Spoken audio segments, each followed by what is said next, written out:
أعوذ بالله من الشيطان الرجيم. بسم الله الرحمن الرحيم.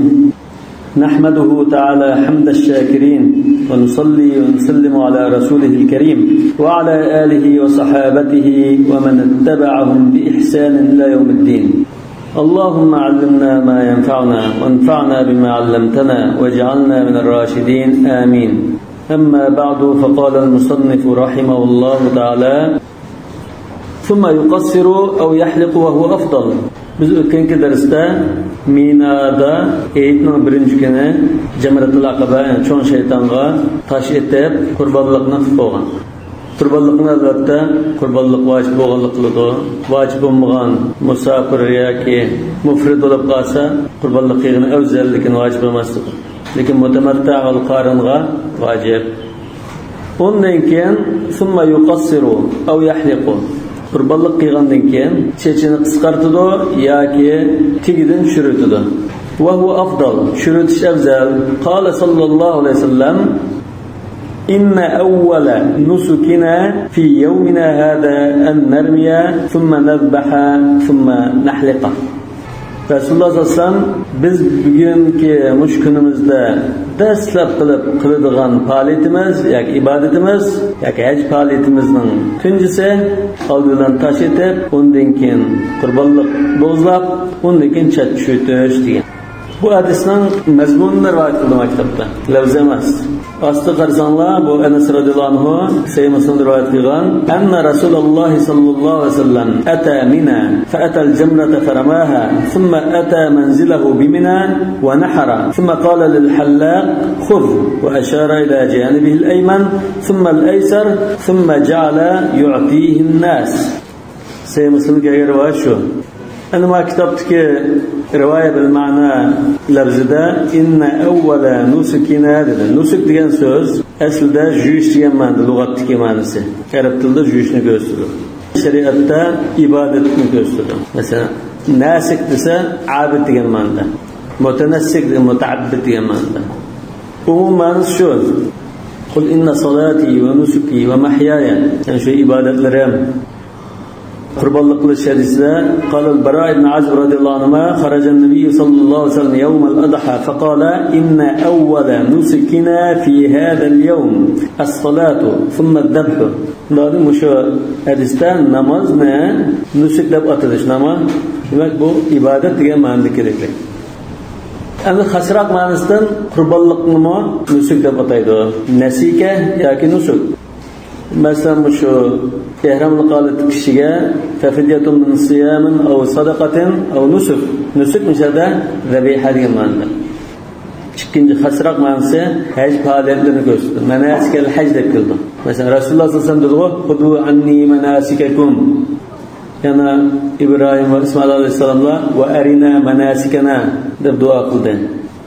Bundan haj faoliyatlarida nusuk deb kelsa, manasik deb kelsa, bu haj faoliyatlarini ko'rsatadi. Qurbonlik qilish, tosh etish, Arfat muzdalifada turish, tavof va sa'i qilish deganni ko'rsatadi.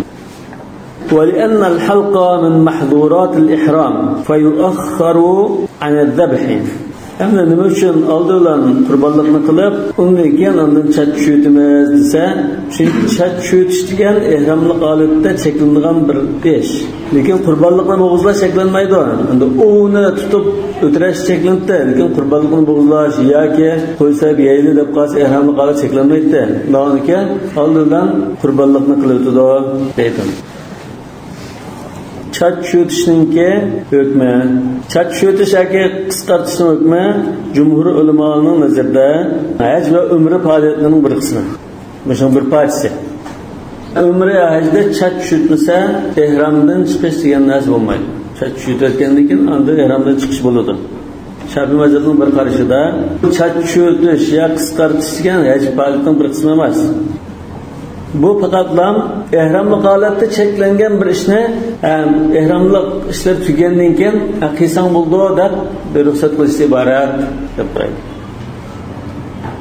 Xuddi masalan ihromdan chiqasan, sen kiyimingni kiysang bo'ldi deganga o'xshash. Lekin bu manasikning ishidan emas deb qo'yadi. Albatta shu jumhurning qarashi to'g'ri. Hanafiy mazhab bilan jumhurning vojib faoliyatining bir qismi bu. Vojibat. Hozir endi vojib bu rukni degan kirishdan burun biz mushaj faoliyatining bir qismi emasmi degan masalaga bir qarashsak, jumhur ulamolar haj faoliyatining bir qismi shu. Biz tavob qilish, tosh etish, sa'i qilish, vuquf, maydonda turishdan iborat shu faoliyatning birisi deb qaraydi. Mushundan da vacib ya rukun degandek mazmun chiqib bo'ladi. Shafiy mazhabda yaqinda emas. Bu anda ihrom va haj faoliyati tugagandan keyin sen manda qilsang ruxsat tushirsan yo kiyim kiysan ruxsat degandek bir muboh bir ish degandek unda qaraydi. Ama jumhurlar bu haj faoliyatidan bir parcha deb qaraganlar ana buni hukmida ixtiloflashadi. Cumhur ulamalar vacib deb qaraydi. Ya'ni shu chak tushitish yoki qisqartirishning hukmi jumhur ulamalarning nazarida vacib. Shafiy mazhabining qarshida, mazhab qarshida hajning rukni. Lekin vacib degan qarash shu kuchliq. Agar chachni tushitmay qolsa, qon keladi deymiz. Ya'ni chechi bor odam bo'lib qilib, chachni tushitmasa qon keladi. Chechi yo'q odam bo'lib qolsa, chari yo'q. Cumhur ulamalar usturni shunda bir ma'muriyatida deb qo'yadi.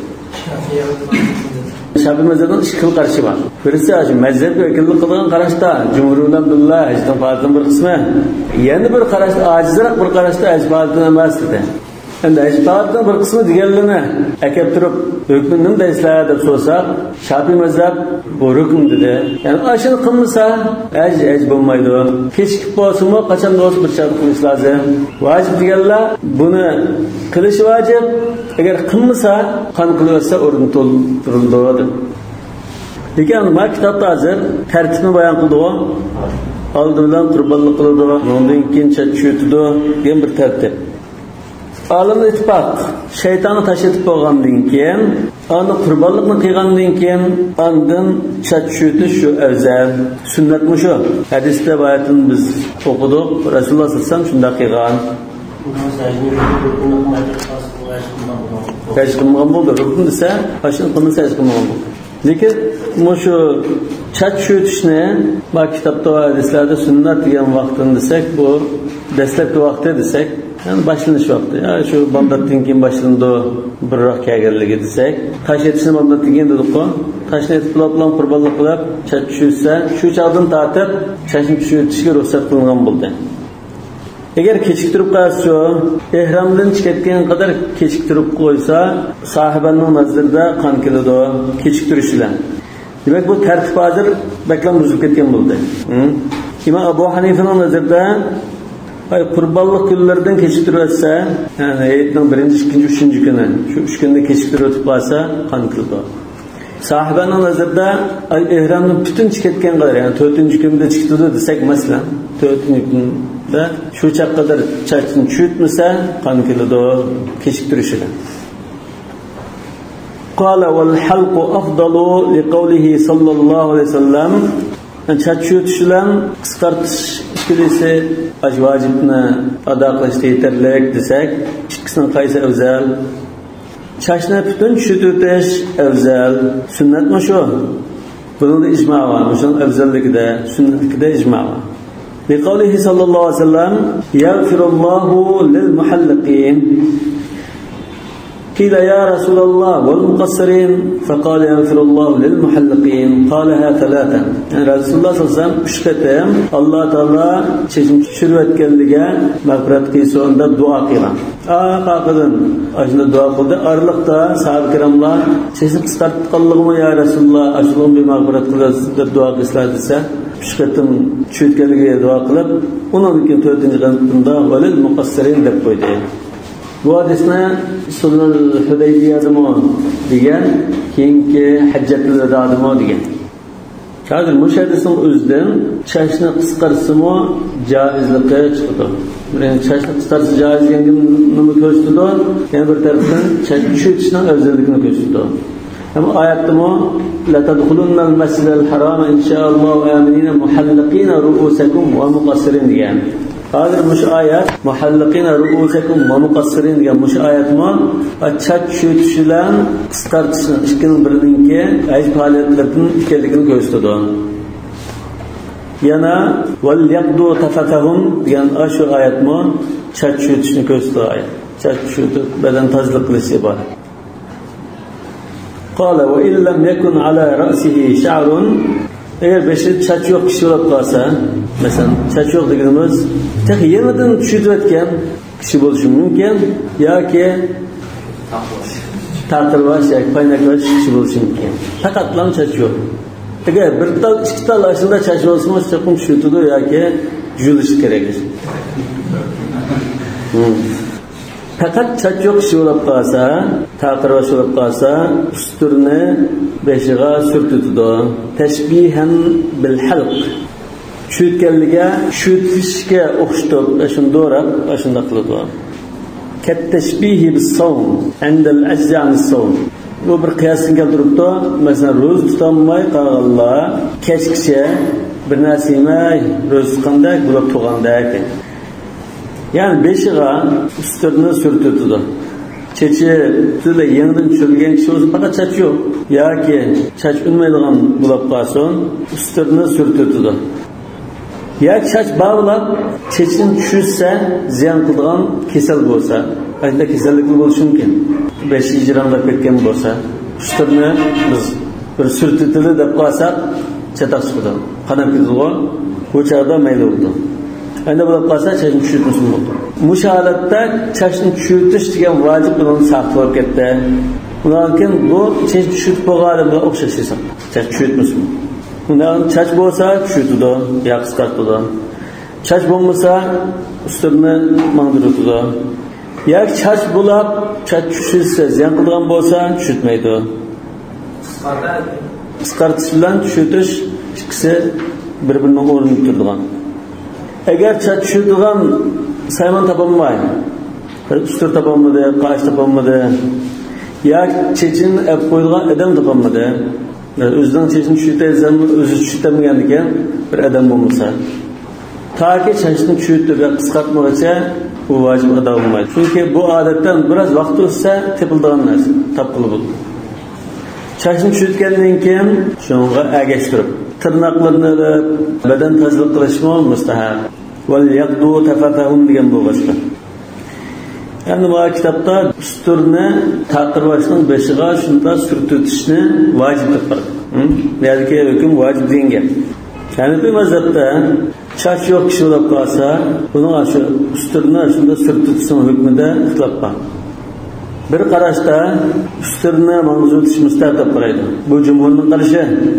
İkinci qarashda vojib deb qaraydi. Hozir mush kitobda kelgan qarash vojib degan qarash bo'yicha. Hanifiy mazhabniki mashhur kitoblardan Tabiinul Haqoiq, Al-Bahr ar-Ra'iq degan kitobda mush vojib degan qarashni tarjih qilgan. Yana bir qarashda sunnat deb qaraydi.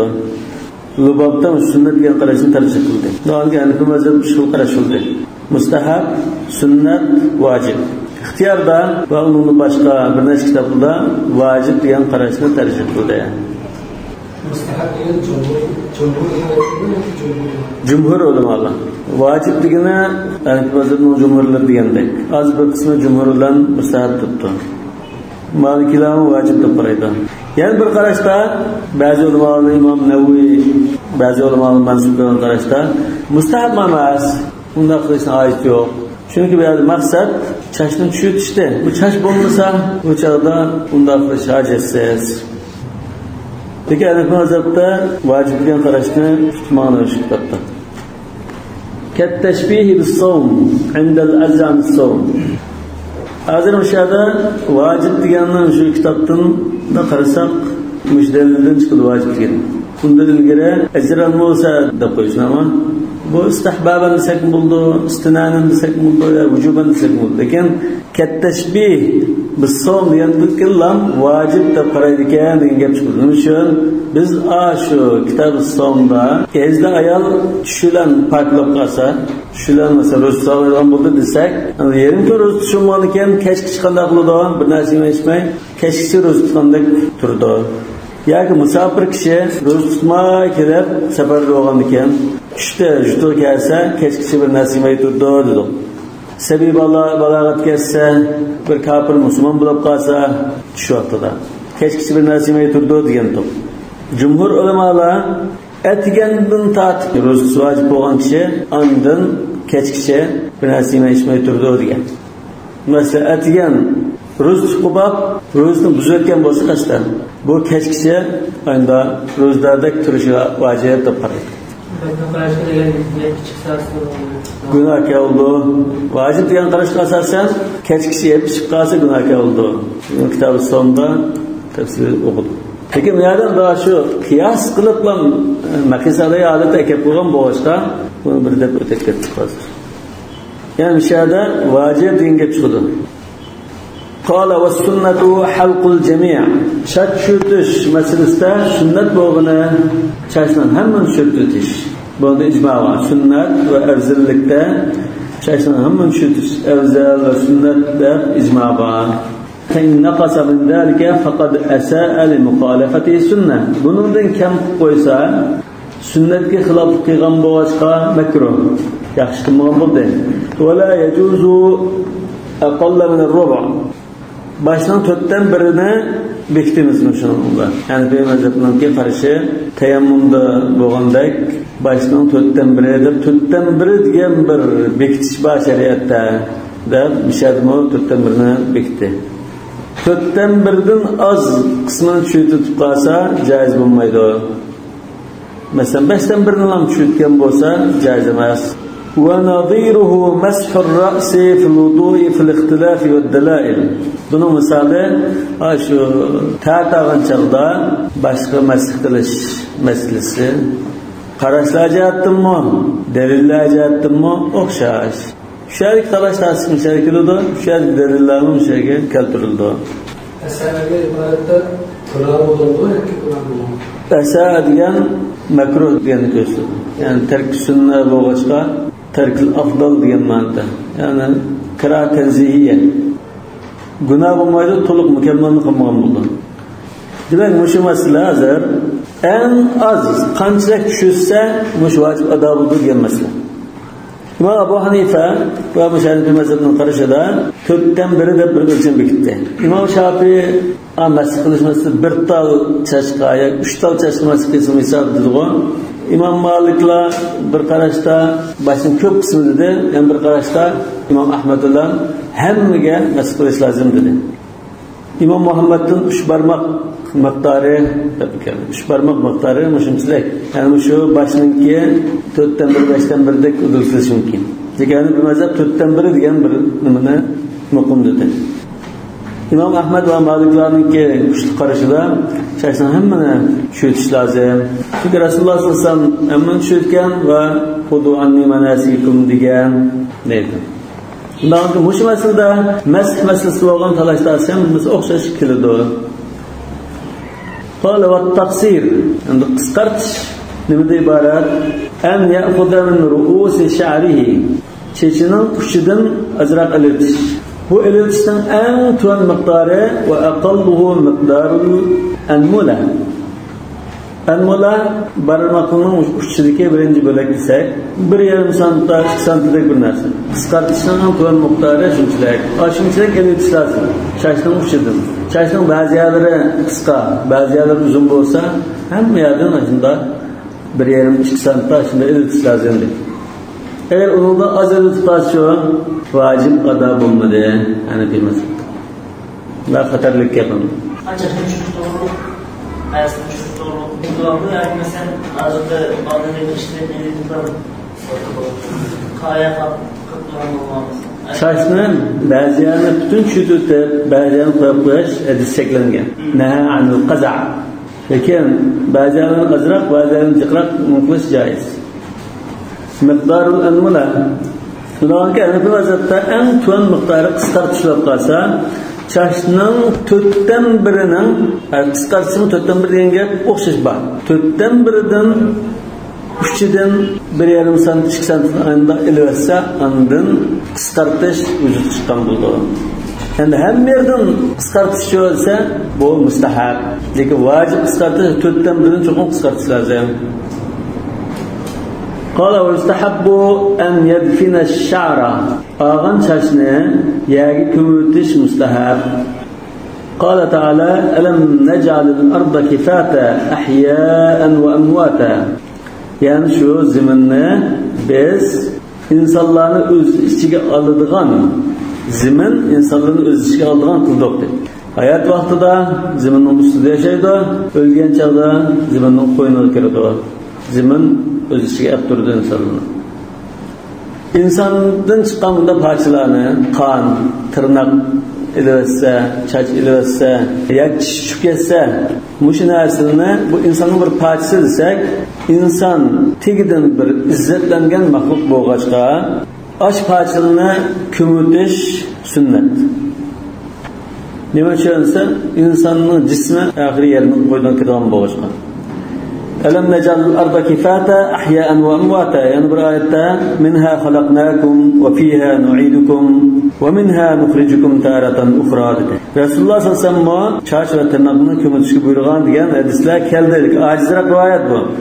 İmam Tabarani El-Mucem el-Kebir'de İbn Abi Şeybe Musannaf'da rivayet kıldı. An Vail ibn Hujr'in radıyallahu anhu enne Resulullah sallallahu aleyhi ve sellem kâne ya'muru bidefni ş'ari vel-azfar. İmam Bayhaqi bundan Şuab-ı İman'ın rivayetler hâzâ isnâdun da'if dedi. Aciz. Dolayısıyla Resulullah sallallahu aleyhi ve sellem'den çarşını, tırnakını, bazı rivayetler mesela kanını kömürtüşü buyurgan da Abdullah ibn Zübeyir işi oldu o kanını. Aslında rivayetler var. Aciz rivayet mi? Lekin kömürtüşü buyurganlıkta aciz olsun mu rivayet var. Lekin bu aciz rivayet salaf salihlarının işlerinden sal canlanır. Salaflarımızın aslında kömürtken işleri var. Mesela قال المهنا إمام أحمد شاكرته قال المهنا سألت أحمد بن حنبل عن الرجل يأخذ من شعره وأظفاره أيدفنه أو يلقيه قال يدفنه قلت بلغك فيه شيء أزلق مشاق بلا حديث أسر كلمه دفرسام قال كان ابن عمر يدفنه ابن عمر رضي الله عنه كمتته من صحابة كأجن نولد وروينا عن النبي صلى الله عليه وسلم أنه أمر بدفن الشعر والأظفار أش عاجز رواية شو رسول الله عند رواية كأجن عاجز لكن عاجز بسنا من لا يشتى إمام أحمد الله وقال يعني أشهدنا أيضا رسول الله dedi لا يتلعب به سحرة بني آدم çayın kömbey taşlap koysanlar sehir kıldıqanlar bir adamın sehir kılması şunun çeçidini ilip onun bir narsini okup onda kömürdiğan işler boğaçqa sehirgerler onun ayaklaşmışsan o fırsat olmuşsun demek için. Yani İbn Abi Şeybe seleflerden mücahittir rivayet kıldı. Ennehu kâne idâ qallama azfârehu defeneha ev amara biha fedufinet. وعن القاسم يعني القاسم بن محمد بن أبي بكر فقهاء السبعة مدينك أنه كان يدفن شعره بمنى وعن محمد بن سيرين أنه أمر بدفن أظفاره وان كان مش هذا ده قرصق رسول الله صلى الله عليه وسلم رواية keldi lekin İbn Umar'dan ve tabi'lerden bir neçe şeylerden kuvvetlilikке kelgan bo'lsa mustahablik müşahidin chiqdi lekin vacib degan gap yo'q. قال ويستحب أن يقول عند الحلق شن شكن شغدا من ده ديش مستحب اللهم هذه ناصيتي بيدك يا الله منن كوكلامدın do منن bişanan kooklamsını kullandı nasiyatidin anda منن bütün istiqbalım bütün nimam işlerimsini kullandı degan mazmun çıktı fec'al li bi kulli şa'ratin nuran yawmal qiyamah ya erhamer rahimin amin. Bunda da dua qildi. Lekin shunga o'xshash munosib duoning qilsa bo'ldi demoqchi. Lekin chat cho'tgan chog'da bunda duo qilgan bir nima kelgan. Shu maqomga loyiq bir duoni kelib qo'ygan. Mishadamda chat cho'tgan chog'da diqqat qildilardan bayatan o'z Hazrat Anasning hadisida o'qitdik. Rasulullah sallallahu aleyhi ve sellem قال للحلاق خذ وأشار إلى جانبه الأيمن ثم الأيسر ثم جعل يعطيه الناس ساترشقا çeşimini alarak ve şimdi on tarafını baş tutmadı ki sol tarafını yani on tarafını başına eliş sünnet onun ki sol tarafını aldı. Rasulullah sallallahu aleyhi ve sellem on tarafından elinden çeşini Abu Talha'ya vergen. Abu Talha sahabelerine tahsil etgen. Kim sol tarafını alırken Ummu Süleym gibi ya Abu Talha gibi bak. Tabarruken saklaş. İşte başka okullar operatası. Şunda oldu çünkü et-teyammun. Yani ki Hazret'in bazı kitaplarda sol tarafını başta alıdı diyen rivayetim kelgan. Lekin İmam Abu Hanife'nin ahirette to'xtalgan qarashi shu sayyid kelgan bo'yicha o'ng tarafdan boshlaydi degan qarash. Hanifi mazhabning al-Mu'taqad degan kitobda, al-Mu'taqad min al-Fatawa degan kitobda Imom Abu Hanifning bir voqealigini rivoyat qildi. İmam şunda sizlep belirtken halaqtu ra'si ajqiga vaqtimda chach cho'tishim baga vaqtimda fakhatta'ani al-hallaqu fi thalathati ashya satrash meni ishda mening qig'ashimni xatoga chiqadi satrash imomning qig'ashini satrash xato deb chiqargan. Lamma an jalastu shu o'tirishimga qibla qarab o'tamagan ekan qala istaqbil qibla qarab o'taslar debdi. وناولته الجانب الأيسر قبل قرب أطراف ساترشقا بيشنو سول طرفنا سباسا فقال ابدأ بالأيمن وندم بشيله وندم بشيسلا دبتو فلما أردت أن أذهب شوت بغاني كان هو كتاي دبتوسام قال إدفن شعرك شاشتنا كمتابا فرجعت فدفنت شغل ما قايت كلب ونكم بتام. Bunu İmam İbnül Cevzi Muthirul Azm Sakin degan kitobida sanadidan İmam Abu Hanifa'nın şagirdi Vakiyadan rivayet qilgan. Hozir bu voqeani ko'rsatdi. İmam Abu Hanifa boshda shayxning sol tarafidan boshlab oladi deb qaraydigan bo'lsa, keyin satrashning tanbih berishi bilan o'ng tarafdan ilish shu sunnat deb yangan shu. Oxir qarash shu. Şu Hanifi mazhabning Lubab degan kitobida manmush qarash, shu biz fatvoga tanlaydigan muxtar qarash shu. Naki Hanifi mazhabning usta sayyidlar kelgan bo'yicha o'ng tarafidan boshlaydi. Yani bir tarafdan bu İmam Abu Hanifa'ningki fazilatini ko'rsatdi. Bir satrach kishi to'g'rini deb tanbih bersa qabul qiladi. O'zining qarashida yanda. Çünkü davomli qashishni qilib turayotganlar shu kasbning mas'ullik ba'zi jinachga sunnat mustahabbalaridan xabarda bo'lishi mumkin. Kamchilik bor unda o'tirib qaranglasin bo'ldi, jim o'tdasin bo'ldi, zikr qilsin bo'ldi, ashir Qur'on o'qitasin bo'ldi mayli. Lekin bu yerda shu maqomga loyiq bo'lgan bir duoni akab berdi. Ba'zi kitoblarda chach chutib bo'lgandan keyin takbir tushirdi deyish mumkin. Lekin buning dalili yo'q. Chach chutib bo'lgan duo qildi degan dalil yo'q. Unda bir hadis asarda kelgan ahol yo'q. قال وحل له كل شيء إلا النساء لقوله صلى الله عليه وسلم فيه حل له كل شيء إلا النساء مسيدس حل له deganning o'sha bir bo'shinash, bir azochlik chiqish degan ma'no bor. Ba'zi cheklangan narsalar, burun cheklangan narsalar mush ish bilan hamda muboh bo'lib ketadi. Buni tahallul al-asghar deymiz. Tahallul ikki turli. Asghar bu ayollar bilan jima va shunga aloqador ishni qilmaydi, undan boshqa narsa halol degan. Tahallul asghar, tahallul akbar deganimiz burun cheklanishdan hammasi muboh bo'ldi. Kiyim kiysa, chach tushirsa, ayollar bilan birga bo'lsin, bulardan burun qadek muboh holda qaytadi degan bo'ldi. Tahallul asghar 3 ishdan ikkini qilsa tahallul asghar bo'ladi. Masalan, qurbonlik kuni tash atsa, chechin tushirsa, tavob qilsa. Mush 3 ishdan ikkini qilib bo'lsa tahallul asghar bo'ldi. Hammani qilib bo'lsa tahallul akbar. Ish tugadi degan. Ana shada kitobda bayon qilingan bir necha masala bor. Birisi ayollar uchun chashni tushirdi, tish cheklandi. Bular chashni qisqartirdi. Bunda ijmo bor. Imom Abu Dawud Ibn Abbas radhiyallohu anhu rivoyat qildi, "Laysa 'alal nisa'i halqun va innama 'alal nisa'i at-taqsir." Yani İmam Tirmizi Ali radhiyallohu anhu rivoyat qildi, "Naha an tahliqal mar'atu ra'saha." Yani ayollar chashni qisqartirdi, lekin qisqartishda eng aqalli qisqartish miqdori ulmula 2 sm qisqarsa bo'ldi. Uni oz qisqartib qolsa, qisqartish vojib ado bo'lmaydi. Qankin. Çünkü yarım santa 1 milli bilan qisqartib to'xtab qolgandan diqqat qilish lozim. Hamma yerdan chashning uchidan, hamma chashning uchidan kesin. Yoki Hanifi mazhabda 4dan biri, 4dan birdan ozlab qolsa bo'lmaydi.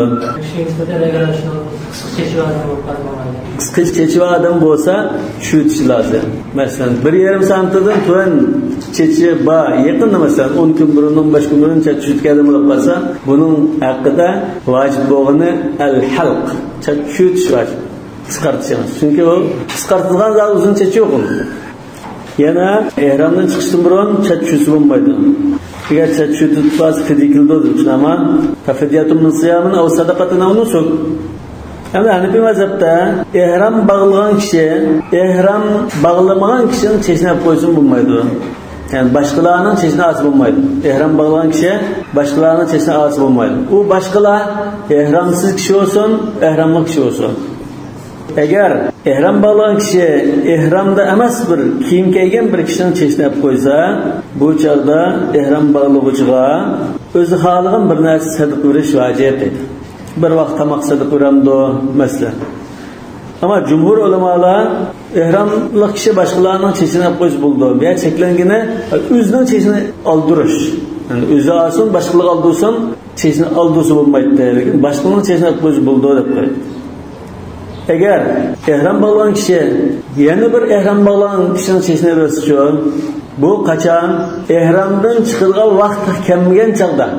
İhramdan çıkış vaqt kelmegen çağda ihramlı kişi yani bir ihramlı kişinin çeşine yapıp koysa bulmaydı o Hanifi mazhabda.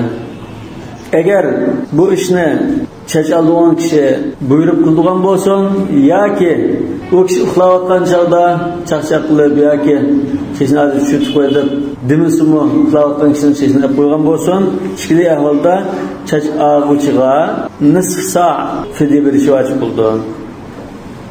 Ma'hada nisf sa dedi. Ilgarikida sadaqa bir şey deb qo'ydi. Qalanchimda bir narsa berib qo'ydi. Ma'hada ihramli kişinin çeşini algan ahvalda nisf sa sadaqa berish lozim. Şafi'i mazhabda kerak emas. Demek bu yuqorqi ahvollar ihramdan chiqish vaqti, chach tushadigan vaqt kelmagan chaqda, shunda ihramli kishinin ya ihramsiz kishinin chechini olsa, shunda sadaqa berish lozim. Ama bu hamma ishni qilib, tash etib, qurbonlik qilib, endi chat tushadigan vaqt keldi. Chat tushadigan chaqda hammalar ihramda turgan ajli bo'lsa, bir-birining chechini olsa shu chaq bo'ladi. Chunki bu chaq, bundan keyin de chat tushsan, ruxsat degan ruxsat vaqti boshlanmagan chaq. Nolki ihramlik ajlar shu vaqt kelgan chaqda bir-birining chechini olib qo'yish bo'ldi ihramlik holatda. Bunda hamma mazhab ittifoq. Çünkü ayette وَلَا تَحْلِقُوا رُؤُوسَكُمْ حَتَّى يَبْلُغَ الْهَدْيُ مَحِلَّهُ dedi. İnsan özünün çeşini özü anmaydı adetten. Buranın üstürülü aldığın çağda hazır edişi mümkün maşında. Lekin burun kahvallarda özünün çeşini anmaydı. Başkanın çeşini aldığın boğan iken وَلَا تَحْلِقُوا رُؤُوسَكُمْ حَتَّى يَبْلُغَ الْهَدْيُ مَحِلَّهُ degine şu birbirlerinin çeşini aş kurbanlık boğan iken asanlı buldu. Onun da çammanlığa dengin.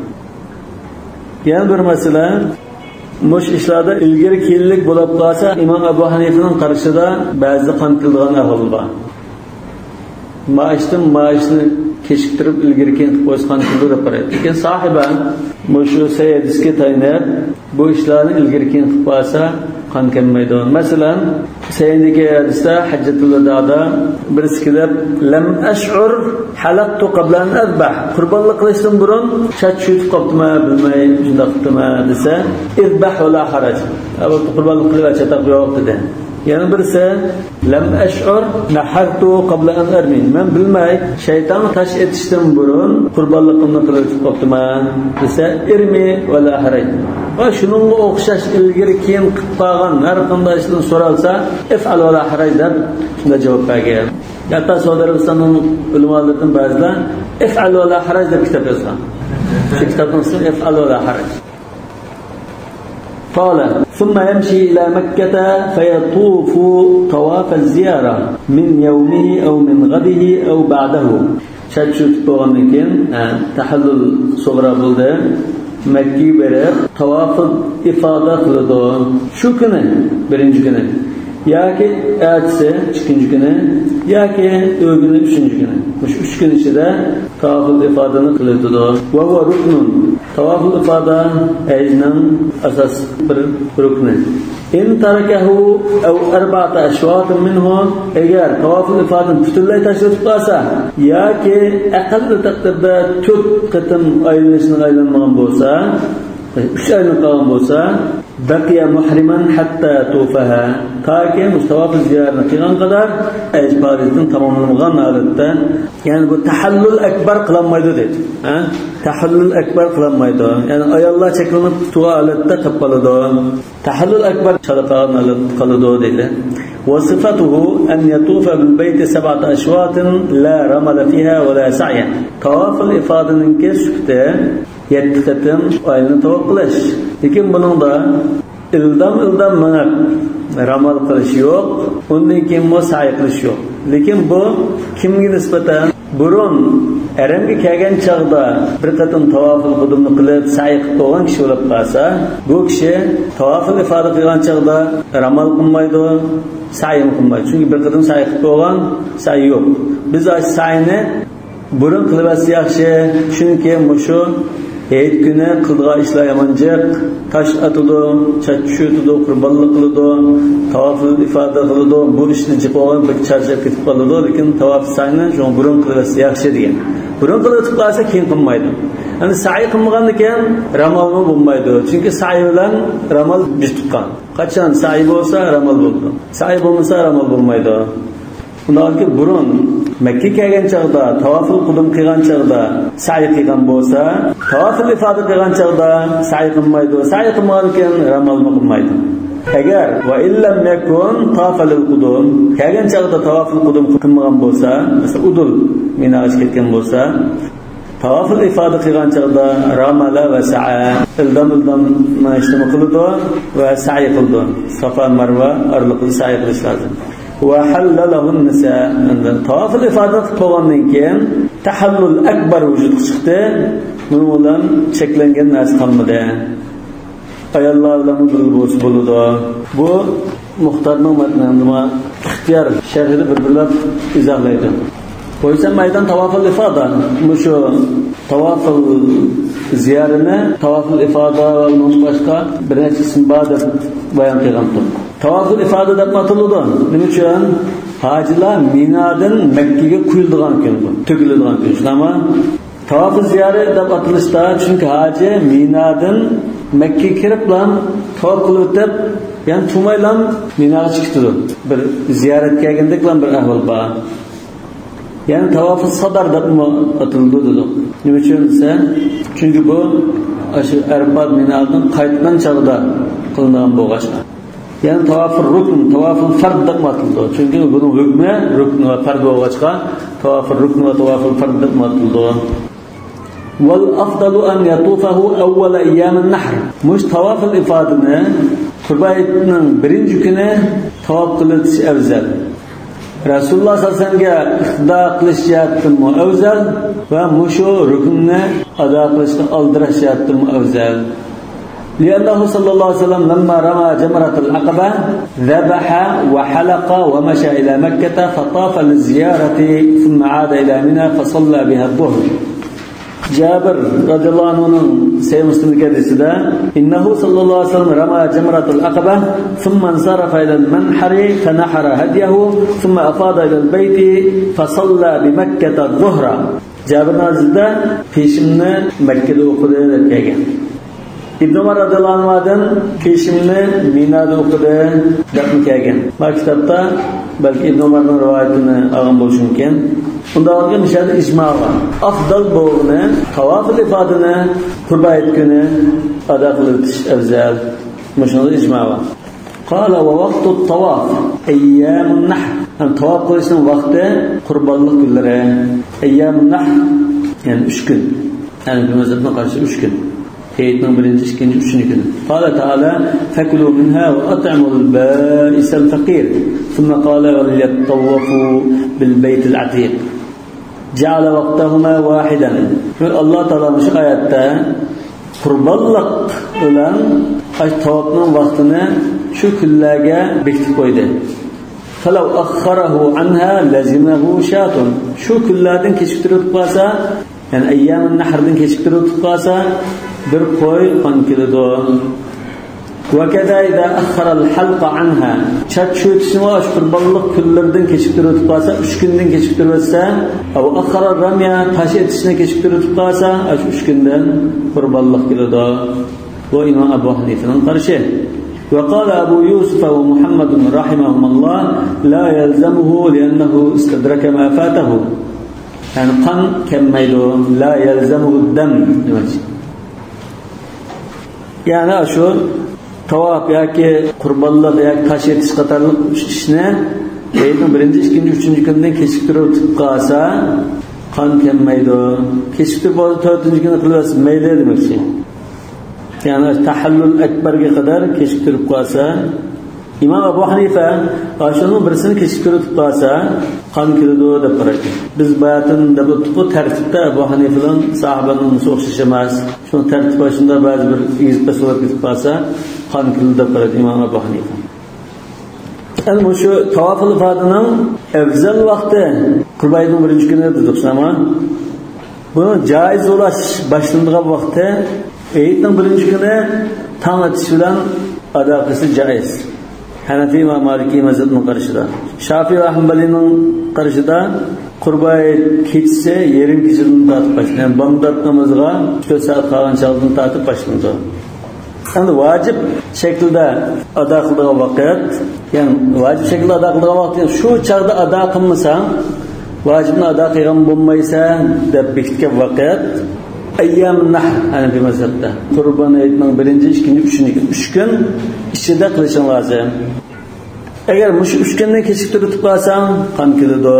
Va kitobda bayon qilgan shu oyatda وَأَذِّنْ فِي النَّاسِ بِالْحَجِّ يَأْتُوكَ رِجَالًا وَعَلَى كُلِّ ضَامِرٍ يَأْتِينَ مِنْ كُلِّ فَجٍّ عَمِيقٍ لِيَشْهَدُوا مَنَافِعَ لَهُمْ وَيَذْكُرُوا اسْمَ اللَّهِ فِي أَيَّامٍ مَّعْلُومَاتٍ عَلَى مَا رَزَقَهُم مِّن بَهِيمَةِ الْأَنْعَامِ فَكُلُوا مِنْهَا وَأَطْعِمُوا الْبَائِسَ الْفَقِيرَ ثُمَّ لْيَقْضُوا تَفَثَهُمْ وَلْيُوفُوا نُذُورَهُمْ وَلْيَطَّوَّفُوا بِالْبَيْتِ الْعَتِيقِ. Surat Al-Hajj kelgan mush oyatda qurbonlik qilishni tavaf-ul ifoda mushunni bir qatorda sangan bo'lg'achqa ayyamul ma'lumat bir qarashda shu ayyamun nahr bo'lg'achqa yani bu mazhab mush qarashni tutdi. Yani bir tarafdan tavaf qilish vaqti qurbonlik qilish vaqti shu. Yani bir tarafdan bu xuddi Arfat maydon turish va tash etishga o'xshash ma'lum bir vaqt chekvanasi bu. Nolga qachon qilsam mayda unda qo'yib bo'lmaydi deb turadi. Maliki mazhabdagilar Zulhijja aytishga qilsang bo'ldi. Chunki Alloh taolo al-hajj ashhurun ma'lumat. 3 oy. Zulhijja masalan biz Shavvol, Zulqa'da, Zulhijja desak 3 oy ichida ado qilsa bo'ldi deb turadi. Yana bir qarashda Shafiy va Hanbali mazhabdagilar buni qachon qadar kechiktirasang mayli, ila mashaalloh, hech qanday qon kelmaydi deb. Chunki buni vaqtini bekitilgan bir dalil kelmagan. Biz oyatdan shu dalil chiqdi deb qaraymiz. Ayyam-ı Nahr Hanefi mazhabda aytning birinchi, ikkinchi, uchinchi kuni, Shafiy mazhabda 4-chi kuni mushuni chekdi. وله يعني الإمام حديث ابن مسعود رضي الله عنه من قدم نسكا على نسك فعليه دم. ابن مسعود رضي الله عنه مuşunda rivayet kelgan. Muş haj faoliyatning birisini ilgari keyin qilib qolsa qon keladi deb. Lekin abrisi sayin hadisda men bilmay tash etishdan burun qurbonlik qilib qopdimi yoki uningda ilgari ma'ishni qilib qopdimi deganga Rasululloh sallallohu alayhi vasallam efal haraj degan. Tamam. Shuni ba'zi ulamolar sahibanga o'xshash shu sayyidisini tarjih qilgan avval bor. Imom Abu Hanifa deyishi mumkin bu hukmini bilmay ayni qilib qolgan odamga Rasululloh mayli degan. Bu gunoh yo'q san degan bo'ldi. Efal wala haraj, izbah wala haraj, irma wala haraj.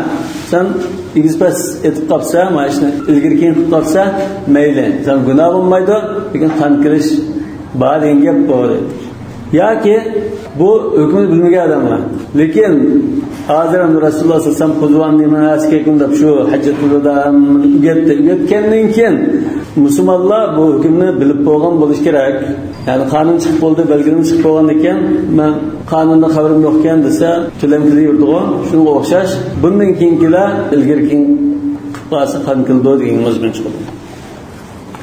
ولأن ما هو موقت بالمكان يعني قياس tarafdan makan bilan chek chegara belgilangan ish bo'lib qolsa va huwa al-ihram Bu bolsun ihram mesela. Miqatdan ihram bağlap ötüşün lazım degan bir miqat makani var. Yejibu bi ta'khirihi anhudan. Şu belgilengen miqatdan ihram bağlamay ötep ketip qalsa, qan kilitdi. Yani bu zatı qaytib berip ihram bağlap kelmese, aldığını yasa qan kilitdi. Fakada ma huwa muwaqqatun biz zaman. Nonki miqat zamani mo şunu o'xshash. Zaman cheklimizga uchraydigan narsa, uni kechikib turib qo'ysa, belgilangan vaqtdan kechiktirib qolsa, tartibni buzarsa, qon keladi. Qalahu ruknun. Yani tavaful ifoda rukn. Hajning bir parchasi. Shuni qilmasa, haj bo'lmaydi. Uning o'rnida turgan bir ishim yo'q mesela. Buni qilmasang, bir qan qilarsam bo'ldi degan gap yo'q. Rukn. Abradisda al-hajj arafat duqo, haj arfatdan iborat. Arfatda turishdan iborat emas. Bu eng muhim ishlarning birisi arfat turish degan. Undan boshqa tavaful ifoda va sa'i va ihrom va bunda ijmo var. Yani rukn deganga ijmo var. Çünkü oyatda vel yatawafu bil baytil atiq dedi. Tavaful ifoda. Yani Safiye bint Huyay radhiyallohu anhaning hadisida hajda bu kitabni qilamiz mo'da Rasululloh ahadisatuna hiya degan chaqda qalu annaha afadat va tavaf qilgan tersa qala fala idan davonkin mansa qildikan. Mushundan tavaful ifodani qilmagan ahvolda sen ma'maysan. Ashini qilib o'tib manshun lazim. Yani bu hajning bir rukni degan mazmun chiqadi. Hayatta وَلْيَطَّوَّفُوا بِالْبَيْتِ الْعَتِيقِ dedi. فَكَانَ فَرْضًا. Ondan ki muş farz ve rükün buldu. فَاِنْ تَرَكَهُ eğer bunu taşlap koysa ev erba'at aşvat minhu yak bunun aqallı takdir 4 qatım aylanırsa şu tavafqa baqiya muhriman hatta yatufaha. Yani bu tahallul ekber kılanmaydı dedi. Tahallul ekber kılanmaydı. Yani ayallah çekilip tuvalette kapalıdı. Amma idza tarakahu hamda butunlay tashlab tutqasin uchun falima bayyana annahu ruknun. Çünkü biz rukun dedik, uni butun tashlab tutqasa, haj vujud qismigan to'liq bo'lmagan bo'ldi. Va amma idza taraka arba'at ashwatin fa huwa al-akthar. Nima uchun 4 qatim aylangan bo'lsa, tavob qilgandek bo'ldi deb 4 aylanishni bekitgan desa, çünkü bu 7 aylanishdan shunda 2 bo'lsak, 4'e 50% oshdi. Al-akthar وَلِلْأَكْثَرِ حُكْمُ الْكُلِّ. Yani köp degan hammaning o'rnida turdi. Yani mazhabda shunda bir qoida bekitib qo'ygan bo'lg'achqa, köp qismi ado qilinsa, hammani ado qilgan hukmda bo'ladi deb qaraydi. فَكَأَنَّهُ لَمْ يَطُفْ أَصْلًا. Undan keyin 4 aylanish qismasa, bu faqat aylanmagandek bo'ldi, tavof qilmagandek bo'ldi. وَلَا رَمَلَ فِيهِ وَلَا سَعْيَ. Mushu tavaful ifodada burun tavaful qudumda sa'i qilib bo'lgan bo'lsa, ya'ni ramal va sa'i qilmaydi. لأنهما شرعا مرة واحدة. Çünkü bu ikisi ramal bilan sa'i bir tutgan. Bu bo'lsa u bo'ldi, u bo'lmasa u bo'lmaydi. Ve illam yakun fa'alahuma. Eğer Mekke kelgan chaqda tunji qatim tavof qilgan chaqda ramal va sa'yni qilmagan bo'lsa, ata bihima fi hada tawaf. Tawaful ifodada ramal bilan sa'yni qilib oladi. Va qad bayyanahu. Biz buni burun o'tab qo'ygan. Tawaful qudumda. Wa halala lahu an-nisa'u. Tawaful ifodada qilib qo'ygandan keyin chekilgan narsa qolmaydi. Ayollar bilan birga bo'lsa bo'ldi. Liqavlihi sallallohu alayhi vasallam: "İza tuftum bil beyti halalna lakum." Tavaful ifodani qilib bo'lsanglar, ayollarni sizlarga halol bo'ldi. Bu rivoyat bil ma'na. Aslida Ibn Umar radhiyallohu anhu hadisida "Thumma lam yahlul min shay'in haruma minhu hatta qada hajjahu wa nahara hadiyahu yawm an-nahr wa afada fatafa bil bayt thumma halla min kulli shay'in haruma minhu." Shu tavaful ifodani qilib bo'lgandan keyin burun cheklangan inson hammasi halol bo'ldi, cheklama yo'qolib ketdi. ولأنه أتى بما عليه من فرائض الحج التي عقد لها الإحرام. يعني هم الناس الله وكت تحلل أكبر ولده. نمشون حديثنا رسول الله صلى الله عليه وسلم بواسقة ينا معقول تربتن bu asli ihrom bağlagan niyet qilib qilmoqchigan ashayni ashfarizni ado qilib bo'ldi, tamomladi. Undan keyin ihromdan chiqsa bo'ladi deymiz. Va yatufu ala qadamay. Muş tavaful ifodani bu rukun dedik. Tavaful ifodani piyoda minib tavof qildi. Bu piyoda minib tavof qilish vojibmi shunda? Mush tavoful ifodada, tavoful hudunda unda emas. Hatta shunlashqa law tafa rakiban aw mahmulan li ghayri uzrin a'ada ma dama bi Makkah. Shuna uloqqa minib yoki boshqalar ko'tarib tavof qilgan bo'lsa, uzrsiz Mekke'den bulurken kayıtını tavaf kılış lazım. Ve in kharaca min gayri iadetin fa aleyhidem. Kayıtılmayla ketip kalsa yurttuğa kan geldi. Çünkü şeyde minip tavaf kılış diyen vacibini taşlap koygan buldu. Nima uchun ise bu Ka'bani tavaf qilish namozning o'rnida at-tavafu bil bayti salatun degan rivoyat bo'lg'achqa, shuni ta'rifni shart qo'y. Şuna bu xuddi farz namozni o'tirib o'qisa uzrsiz bo'lmaydi deymiz. Nolki bu tavofni uzrsiz uloqqa minib qilsa bo'lmaydi. Va in kan bi udrin fala shay alayh. Uzr bo'lib qolsa, kasal bo'lib yoki ma'muydan bo'lib qolsa mayli, qan kelmaydi. Va ma ruyannahu sallallohu alayhi vasallam tawafa rakiban. Rasululloh sallallohu alayhi vasallam to'yiga minib turib, tavof qilganlikda rivoyat qilingan sayyidlardan. Bu hadislarni qanday tushundirsiz desa, mahmulun alal uzri halatal kibar. Bu yashin qolgan ahvolda, badan ojizlab ketgan chog'da, unda uzrlik holatda uni uloq chiqqan, uzrsiz chiqmagan deydi. Ba'zi hadislarda kishilar bir urvog'in bo'lg'achda, Rasululloh sallallohu alayhi vasallam unda atrofi urvog'in kishini nerturonlar deb unda qo'polni qilmaydigan bo'lg'achda, hamma kishi so'zni anglab nima qilish uchun egiz turib nima qilay deb uloqqa mingan. İbn Abbas'ın sayımsını hadiste falamma katharu alayhi rakib. Etrafından bek oluş ketken boğaçqa ondan mingan dedi. Yana Abu Davud rivoyat qilgan hadisda İbn Abbas radhiyallohu anhu Nabiy sallallohu alayhi vasallam qadima Makkah wa huwa yashtaki fatafa ala rahilatihi. Bir yer ağırgan boğaçqa uloqqa mingan degan sayyid keldi. Bundan ki bu özürlük alar çokum minishi lazım deydi. Ve kadat tayamun vacibun. Bundaqla Ka'bani tavof qilgan chaqda o'ngdan boshlab tavof qilish vojib. O'ngdan boshlash deganimiz Ka'baning darvozasini so'l tarafga qo'yib, mansaq, ya'ni Ka'ba oldimizda bo'lsa, biz hozir o'ng tarafga qaralmaymiz bunda. Ma tarafda mansaq bu so'lda. Yani Ka'ba so'l tarafimizda tursa, biz o'ng tarafga kirgan bo'lamiz. Yani o'ngdan boshlash vacib. Ve huve en yakuda fit tavafi an yaminihi min babil Ka'ba. Ondan başlaşırken qanda tavaf ne dese, tavafda Ka'banın darvazasının altında biz o'ng tarafimizga qarab ma'muz edi. Va sol tarafdan emas. Yani Ka'ba sol tarafimizda, biz o'ng tarafda maqam İbrahim tarafdan unda ma'muzmiz. Yani Ka'banın sol tarafimizni qo'yib cho'glaymiz. Hatta law tafa mankusan, mushu sol taraf qo'yib cho'glash vojib bo'lg'achqa, agar ta'ti cho'glab qolsa, ya'ni Ka'baning o'ng tarafini qo'yib manda cho'glab qolsa, aw aktharahu ya ko'p qismini shunda ta'ti cho'glab qolsa, a'ada ma dama bi Makkah. Makkadan bo'ldikan, qayta tavof qilish lozim. Fa illam yu'id fa alaydam. Qaytilamasa qan keldi. Fa idza tafa liziyarati ada ila Mina. Tavaf ziyoratini qilgan ekan, tavoful ifodani qilgan ekan Makkada ziyorat tamom bo'ldi, Mina qaytish lozim. Albatta, tavofdan keyin maqam İbrahimni shirkat namozi o'qidik. Shirkat namozi o'qishni biz vojib dedik. Qabata biha layaliha. Mina qaytib, Mina turgan kechalarda Minada qo'nadi. Vel mebitu biha sunnatun. Minada şu kunlarda qo'nash sunnat. Li fi'lin Nabiy sallallohu alayhi vasallam. Rasululloh sallallohu alayhi vasallam shart qo'ngan bo'g'achqa sunnat. Qo'nmay qolsa qon kelmaydi degan gap. Makruh bo'ldi, qon kelmaydi. Lekin jumhur ulamolar vojib deb qaraydi. Shu Mina kunlari, aynan 1-2, 3 kunlari kechida Minada qo'nashni vojib deb qaraydi. Chunki Rasululloh sallallohu alayhi vasallam رخص لعمه العباس أن يبيت في مكة ليالي التشريق من أجل السقاية. أي متفقون على هذا.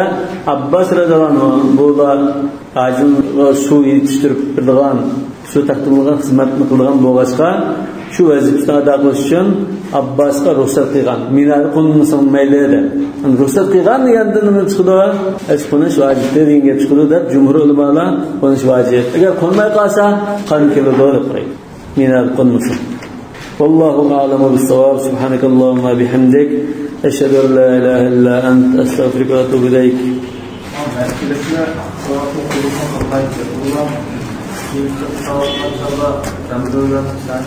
Qildi.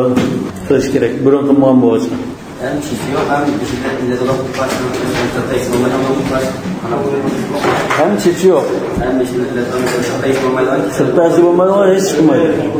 Şu çıktığa bak gelgen çalıp şu olan hesapta.